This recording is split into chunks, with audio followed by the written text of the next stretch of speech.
Gautam neuro care brain stroke migraine fits brain and spine surgeries కి best neuro surgeon. అంటే షర్మిల గారు పగ్గాలు చేపట్టడం అనేది కాంగ్రెస్ పార్టీలో ఒక బలమైన మార్పుకి నాంది పలికేది, లేదా ఆంధ్రప్రదేశ్లో పునరుత్తేజానికి అవకాశం కల్పించేది, బీజం వేసేది అనడానికి అవకాశం ఉందా లేదా? ఇది అదనపు బలం. మొన్న కర్ణాటకలో కాంగ్రెస్, నిన్న తెలంగాణలో కాంగ్రెస్, రేపు ఆంధ్రప్రదేశ్లో Congress. Why not Congress in AP అనే వాతావరణం ఉంది. ఈ నేపథ్యంలో వచ్చేసి అరణ్యవాసం ముగిసింది. 10 సంవత్సరాల అరణ్యవాసము 2 ఉభయ రాష్ట్రాల్లో. తెలంగాణలో కూడా 10 ఏళ్ళ పాటు లేదు, ఇక్కడ 10 ఏళ్ళు లేదు, అక్కడ 10 ఏళ్ళు లేదు. విభజనాంశం అనే కారణం అనుకుంటే మరి అక్కడ రావాలి కదా, అక్కడ 10 ఏళ్ళు లేదు, కేంద్రంలో లేదు, ఈడా లేదు.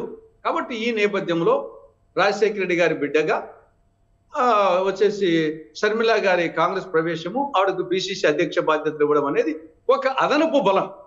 ఆల్రెడీ కాంగ్రెస్ కు వచ్చేసి మంచి మూడ్ లో ఉంది ఆంధ్రప్రదేశ్ లో కార్యకర్తలలో. ఆ నేపథ్యంలో వచ్చేసి ఆవిడ రాక, ఆవిడ పదవి ఇవ్వడం అనేది అదనపు బలం. ఆ కోణంలో అంతవరకు ఆమె రాగానే చాలా మంది సీనియర్ లీడర్లు కాంగ్రెస్ లోకి రావాలని ఆసక్తి చూపిస్తారు. ఇప్పుడు ఆల్రెడీ ఎమ్మెల్యే ఆళ్ళ రామకృష్ణారెడ్డి ఆమె వెనకే ఉన్నారు, అలానే కాపు రామచంద్రారెడ్డి లాంటి వాళ్ళు ఆల్రెడీ మేము పాజిటివ్గా ఉన్నామని చెప్తున్నారు. మరికొంతమంది కాంగ్రెస్ నుంచి వెళ్ళినటువంటి నాయకులు టచ్లో ఉన్నారు అంటున్నారు. అంటే కాంగ్రెస్లోకి షర్మిల రావడం వల్ల జరిగిన పరిణామాలుగా వీటన్నిటిని మనం పరిగణించలేమా?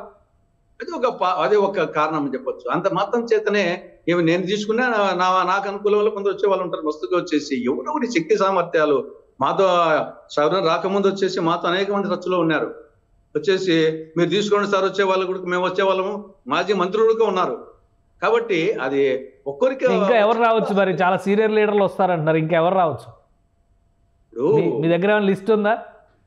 లిస్ట్ మనం ఇప్పుడే చెప్పకూడదు కదా, ఎందుకంటే ఇట్లాంటి కొంచెము. కాబట్టి చాలా మంది ఉన్నారు, ఖచ్చితంగా వస్తారు. ఎందుకంటే రాష్ట్రంలో వైకాపా ప్రభుత్వం మీద విసిగి వేసారిపోయారు. అటు ప్రజల్లో అన్ని వర్గాల్లో రైతులు రగిలిపోతున్నారు, ఉద్యోగులు ఉడికిపోతున్నారు, సర్పంచులు సలసలా కాగిపోతున్నారు, కాంట్రాక్టర్లు కసితో ఉన్నారు. కాబట్టి వాళ్ళ కార్యకర్తలు నాయకులకు ఎన్నాళ్ళు అపాయింట్మెంట్ లేక, ఇక గౌరవం లేక, ఆయన దగ్గర గౌరవం లేదు, ప్రజలకు పోతే వాలంటీర్స్ ఉన్న గౌరవం కూడా లేదు వీళ్ళకి వచ్చేసి. ఆ విధంగా కొత్త ఉడికిపోతా ఉన్నారు. కాబట్టి ఇప్పుడు అవన్నీ ఎన్నికలు వచ్చినప్పుడు అవన్నీ బయటపడతాయి నాయకులు. కాబట్టి ఇప్పుడు ఎన్నికల సమీపం వచ్చినాయి. కాబట్టి ఇప్పుడు జనరల్ గా ఏ పార్టీలో కూడా ఎన్నికలప్పుడే మార్పులు చేర్పులు కూర్పులు ఎక్కువ జరుగుతాయి, ముందుగానే జరగవు కదా. చాలా తక్కువ సమయం ఉంది, కేవలం 2 నెలల లోపే ఉంది. ఎందుకంటే ఆల్రెడీ అధికార పార్టీ అనౌన్స్మెంట్లు మొదలు పెడుతున్నటువంటి పరిస్థితి, నియోజకవర్గాల ఇన్ఛార్జీలను అనౌన్స్ చేస్తుంది. విపక్షాలు ఆల్రెడీ 2 పార్టీలు కలిసినాయి, 3వ పార్టీ కలుస్తుంది అంటున్నారు. రేపో మాపో అది కూడా క్లారిటీ వస్తే ముందడుగు వేసే పరిస్థితి ఉంది. కాంగ్రెస్ పార్టీ ఎన్ని స్థానాల్లో పోటీ చేస్తుంది, ఎవరెవరిని కలుపుకుని వెళ్ళే అవకాశం ఉంది? ఖచ్చితంగా మాకు ఇండియా కూటమి ఉంది, ఆల్ ఇండియా లెవెల్లో ఇండియా కూటమి. ఇండియా కూటమిలో ప్రస్తుతానికి సిపిఐ, సిపిఎం, ఆమ్ ఆద్మీ పార్టీలు ఉన్నాయి మన రాష్ట్రానికి సంబంధించి. డెఫినెట్ గా వాళ్ళు వచ్చేసి కాంగ్రెస్ తో అండర్స్టాండింగ్ రావాలనుకుంటే డెఫినెట్ గా ఏపీలో ఆప్ ఉందంటారా? ఆమ్ ఆద్మీ పార్టీ ఉందంటారా? చెప్తున్నాడు. ఇవన్నీ సింబాలిక్. 1983లో సంజయ్ విచార్ మంచిగా 5 సీట్లు ఇచ్చాడు రామారావు గారు మేనకా గాంధీకి. ఉన్నది ఒక సింబాలిక్. ఎన్టీ 83లో సంజయ్ విచార్ మంచిగా 5 సీట్లు ఇచ్చాడు, 5లో 4 గెలిచారు వాళ్ళు చేసేవాళ్ళు. ఏముందని? కాబట్టి ఒకసారి సింబాలిక్ కూడా ఇవ్వాల్సి వస్తుంది. అది ఒక కాంబినేషన్ కోసం, ఒక ఊపు వచ్చేదాని కోసం. కాబట్టి ఉంటే పొత్తులు ఆ విధంగా ఉంటాయి. లేదా కాంగ్రెస్ సొంతంగా అయినా సరే, పొత్తులో సరే 175 ఎమ్మెల్యే సీట్లు నిలబడుతుంది, 25 ఎంపీ సీట్లకు నిలబడుతుంది.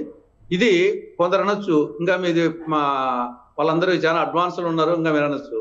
యూజువల్గా ఎందుకో ఈసారి ఈ యొక్క తతంగం వచ్చింది. కానీ ప్రతిసారి వచ్చేసి ఎన్నికల షెడ్యూల్ అయిపోయినాకనే ఈ క్యాండిడేట్స్ అనౌన్స్మెంట్ వస్తుంది. ఈసారి వచ్చేసి ఏదో పులిని చూసి నక్కవాత పెట్టుకున్నట్టు తెలంగాణలో ఆయన టీఆర్ఎస్ ముందుగా ప్రకటించారని చెప్పేసి ఇక్కడ ముందుగా ప్రకటించడము, ఆయన మార్చక దెబ్బతిన్నాడని చెప్పేసి ఇక్కడ మార్చడము, ఇది ఈసారి జరుగుతుంది.